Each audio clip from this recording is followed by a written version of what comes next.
Bueno, como ya lo ven, está Óscar Botinelli con nosotros, el presidente de Factum, para analizar lo que ha generado un gran revuelo político y también en la sociedad, fundamentalmente en Montevideo, respecto al juicio político que iniciaron en cuanto al proceso en Junta Departamental los ediles de la oposición, en este caso ediles que figuran como partido independiente en Montevideo, que son del Partido Nacional y del Partido Colorado. ¿Cómo andas, Óscar? Bienvenido. ¿Qué tal? ¿Cómo estás? Bueno, ¿qué es un juicio político para empezar? Bueno, yo creo que el tema es empezar a aterrizar el tema, porque se ha hablado mucho y se entrevera el tema. Un juicio político tiene un problema serio, que es que las palabras inducen engaño, porque el juicio no es político, es un juicio jurisdiccional, un juicio penal, que se llama juicio político porque es un órgano político el que hace todo, o más de un órgano político, los que hacen todo el proceso.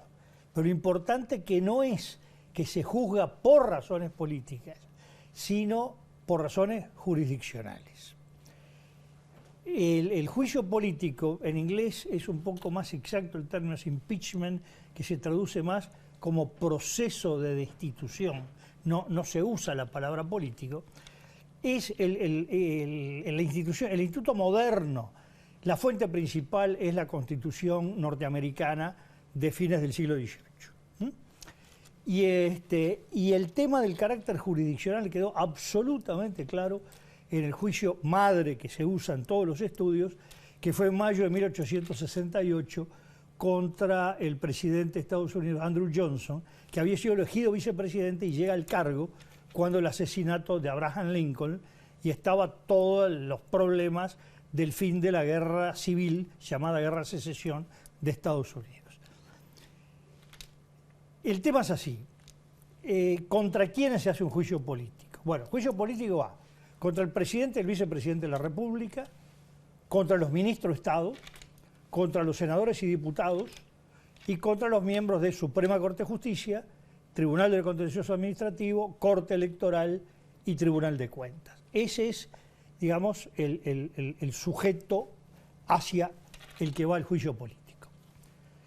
El juicio político, ¿quién lo inicia? Bueno, lo inicia a nivel, y también contra los intendentes y miembros de junta departamental en cada departamento. Es decir, lo primero que dije a nivel nacional, esto a nivel departamental.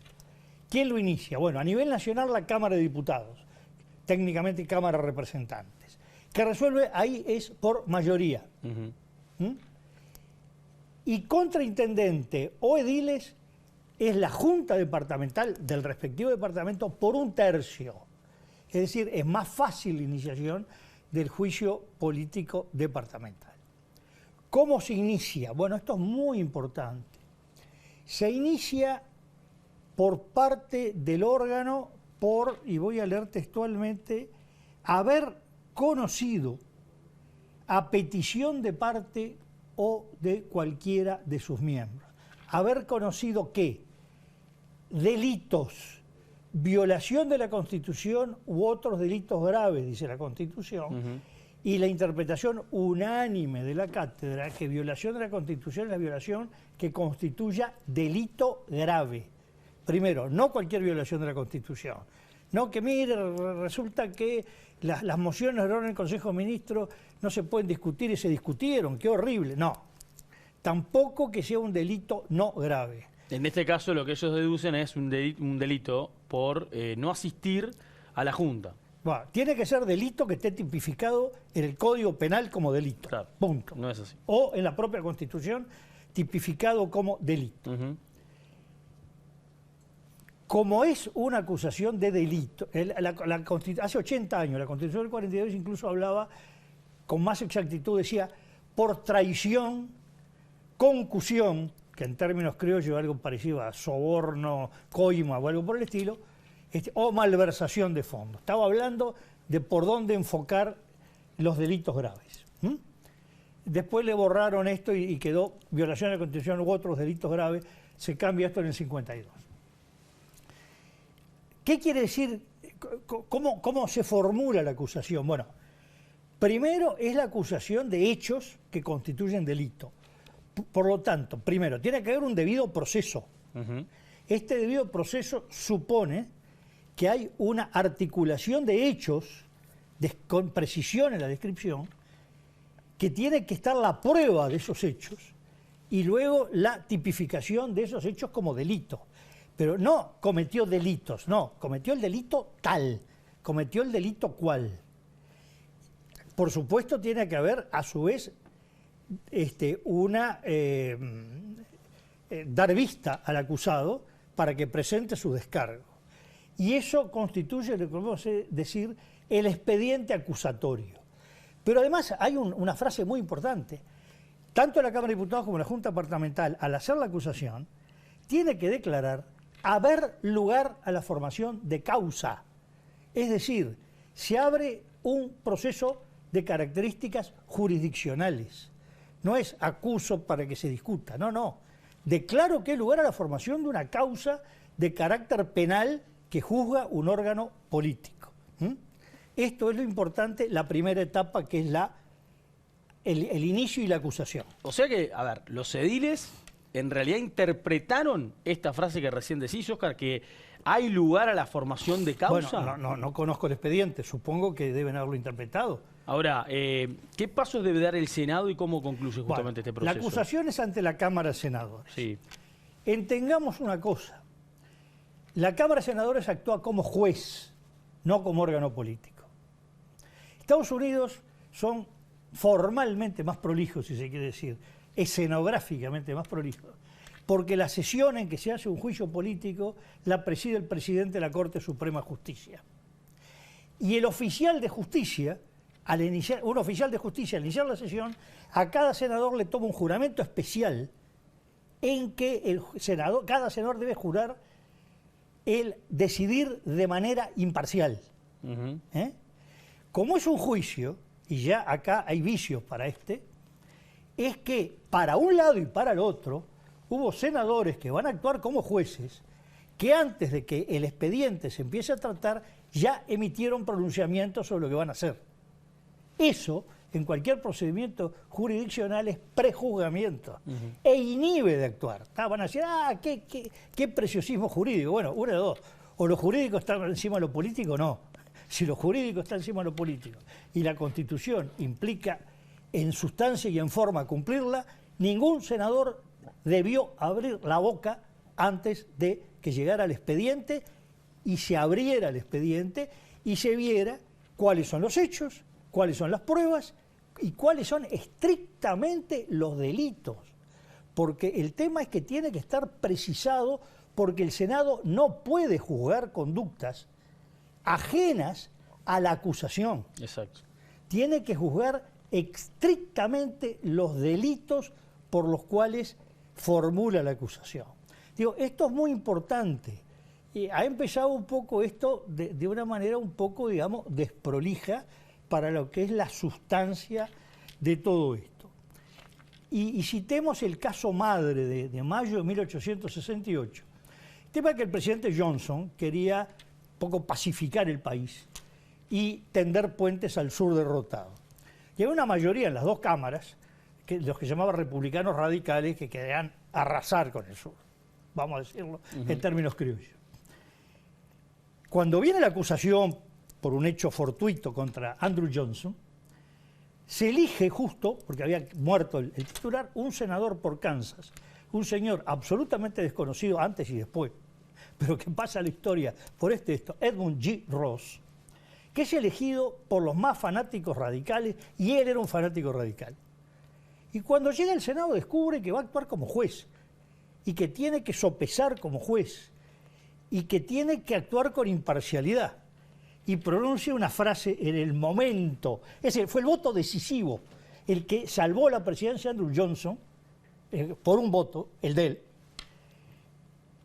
Nunca más pudo ocupar ningún cargo, por supuesto, que dijo, juré ser imparcial, y cuando pronuncia el not guilty, el no culpable, dice, miré hacia abajo y vi mi tumba abierta.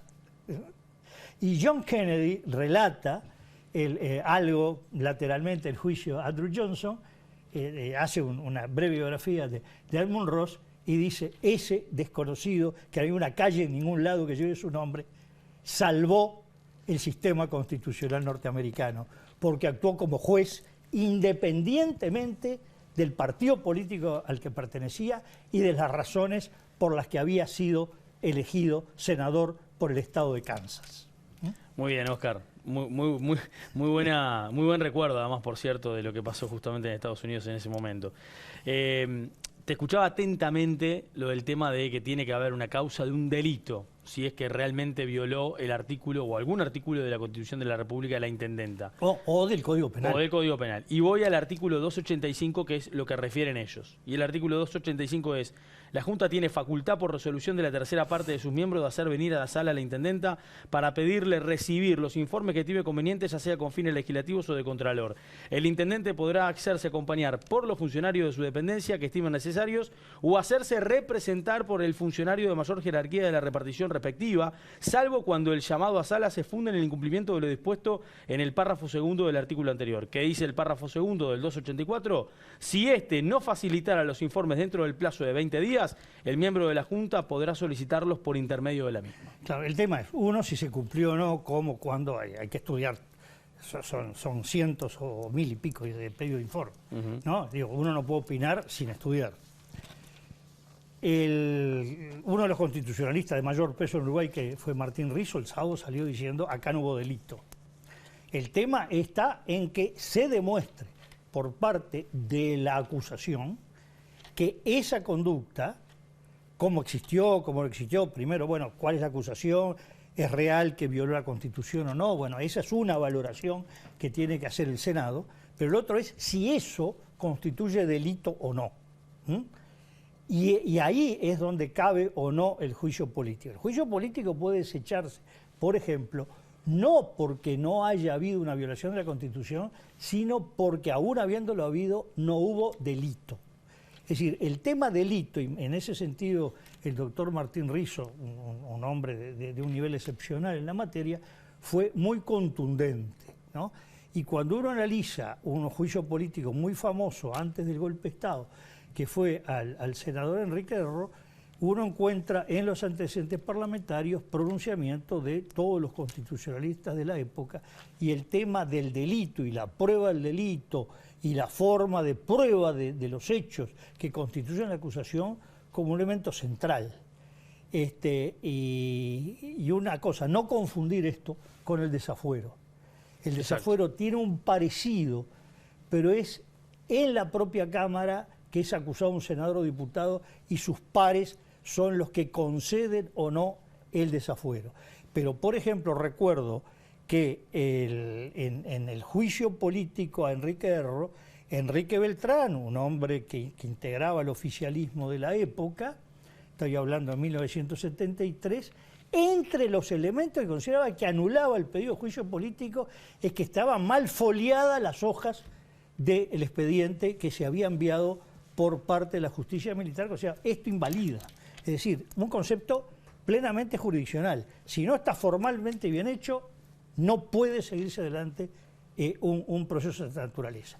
Esto es, yo no estoy emitiendo opinión, porque para empezar no conozco el expediente. Claro. Lo que estoy diciendo, esto es lo que en sustancia en el derecho constitucional uruguayo debe valorar la Cámara de Senadores y juzgar, y además ver si el expediente de la Junta tiene efectivamente una articulación de cargos diciendo, en este caso el intendente de Montevideo, qué delito estrictamente cometió.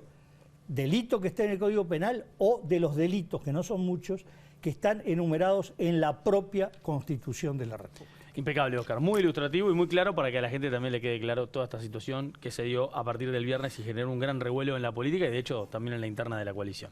Hasta la próxima. Bueno, momento de la pausa. En un rato vamos a hablar de fútbol uruguayo. Empezó una nueva fecha, la 13 del torneo Clausura. Hay fútbol hoy también, hoy juega Peñarol, mañana juega Nacional, hoy hay clásico de Defensor Danubio. Ya venimos.